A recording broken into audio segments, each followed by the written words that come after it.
very easily. But that level is just the beginning of your phallic nightmare. Because the entire next level, I think, is devoted to the homoerotic perversions of the creators of this game. And, well, there's less control, and I use that term very loosely. Gradius is not a game of control. Gradius is a game of being controlled. You are a caged animal. You are a circus animal. As I've long established,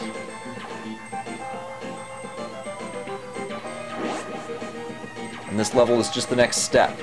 The next step to see how well you want to perform. Because as the game is structured, you have no control really over where you go. Not completely. You can go up and down, yes. You can go a little bit back and forward, but you're perpetually pushed forward by this invisible force. This invisible hand of an angry god, who you apparently offended. Now you might ask yourself, what does a garden have to do with a phallic nightmare? It has everything to do with a phallic nightmare, and you'll see why coming up.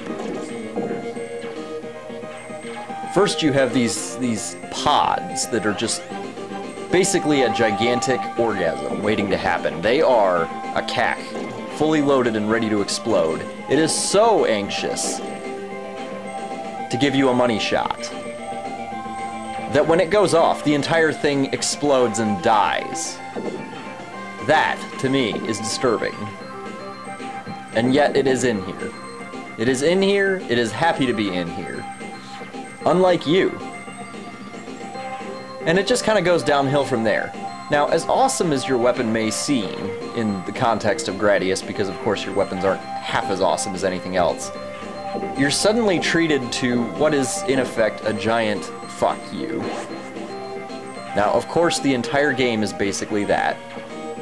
But look at those things. Look at those giant green erections. You cannot kill them. No, you cannot kill them. You can kind of drive them off a little bit as they try to thrust into you, but you can't kill them. No, they have to erect so powerfully that they kill themselves. In fact, most shit in this level kills itself in the excitement of trying to rape you.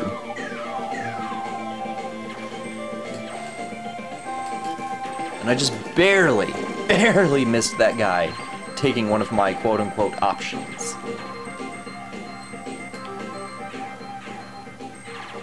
What would have made this game dramatically better would have been if they had kept Life Force's art, or color style, excuse me. The art style is the same. The color style. I liked the blue options. In fact, I liked the general blue weaponry of Life Force. Now, of course, you can look at this thing and you can say, oh hey, it's a giant plant. But any half-thinking adult is going to look at that thing when it first comes up and say, oh my god, it's a cock. In a very disturbing sense. Because not only is it able to pound itself into you, it has an eye to creepily stalk you as well.